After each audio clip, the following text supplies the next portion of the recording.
দেয়ালে জালের মতো ফাটল, খসে পড়া পলেস্তারার নিচে উকি দেয় মরচে পড়া রড। এ চিত্র শত বছরের পুরনো ও ঝুঁকিপূর্ণ ঢাকা কলেজের আখতারুজ্জামান ইলিয়াস হলের। জৌলুস হারানো জরাজীর্ণ আবাসিক হলটিতে বর্তমানে 109 জন শিক্ষার্থীর বসবাস। জীবনের ঝুঁকি নিয়েই 2 দশক ধরে এখানেই শিক্ষাজীবন পার করছেন শিক্ষার্থীরা।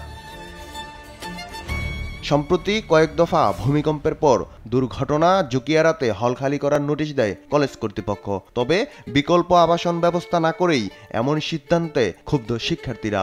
তাদের অভিযোগ, 2006 সালে পরিত্যক্ত ঘোষণা করা হলেও নতুন ভবন নির্মাণে কোনো উদ্যোগ নেই। আমরা বলতে পারি ঢাকা কলেজের দুঃখ হচ্ছে ইলিয়াস হল।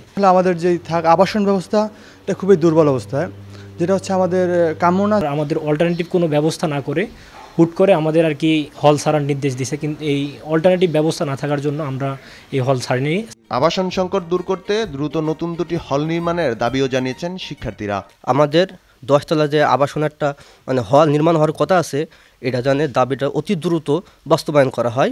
আমরা ইন্টারিম গভর্নমেন্টের কাছে দাবি করতেছি আমাদের খুব দ্রুত সময়ের মধ্যে যেন অন্তত 2টা 10 তলা হলের বাজেট দেওয়া হয়, যাতে আমাদের শিক্ষার্থীরা সেখানে থাকতে পারে। এ বিষয়ে ঢাকা কলেজ অধ্যক্ষ অধ্যাপক একেএম ইলিয়াস জানান, সিট সংখ্যা কম হওয়ায় আখতারুজ্জামান ইলিয়াস হলের সব শিক্ষার্থীকে অন্যত্র স্থানান্তর করা যায়নি। শহীদ ফরহাদের 3 তলায় রিডিং রুমের অর্ধেক অংশকে 4টা রুম করে সেখানে 432টা সিট আমরা ব্যবস্থা করেছি।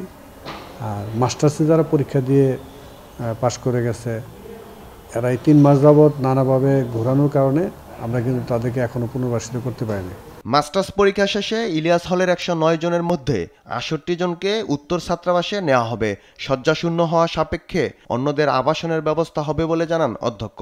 নতুন হল নির্মাণ প্রসঙ্গেও কথা বলেন তিনি। আমরা ইতিমধ্যে যে আমাদের উপদেষ্টা আসছিলেন, উনিও একটা আশ্বস্ত করেছেন, তার কাছে অলরেডি আমাদের দরখাস্ত দিয়েছি। এই সপ্তাহে যাওয়ার একটা অ্যাপয়েন্টমেন্ট আমরা চেয়েছিলাম, না পেলে আগামী সপ্তাহে কথা বলবো। আর আমাদের প্ল্যানিং উপদেষ্টা যে ওনাকেও একটা দেওয়া আছে, আশা করি তার সাক্ষাৎ পেলে আমরা একটা সুরাহা পেতে পারি। শুধু ইলিয়াস হলই নয়, ঢাকা কলেজের বাকি হলগুলোর অবস্থাও নাজুক। এতে সবসময় আতঙ্কের মধ্যে থাকতে হয় শিক্ষার্থীদের। ঢাকা কলেজের এই ভবনটিকে 20 বছর আগে পরিত্যক্ত ঘোষণা করা হয়েছে, তবুও শিক্ষার্থীদের বাধ্য হয়েই থাকতে হচ্ছে ঝুঁকিপূর্ণ ভবনটিতে। সম্প্রতি ভূমিকম্প আতঙ্ক আরও ঝুঁকিতে ফেলেছে শিক্ষার্থীদের। ঝুঁকি থেকে বাঁচতে আর কত সময় অপেক্ষা করতে হবে সেই প্রশ্ন শিক্ষার্থীদের।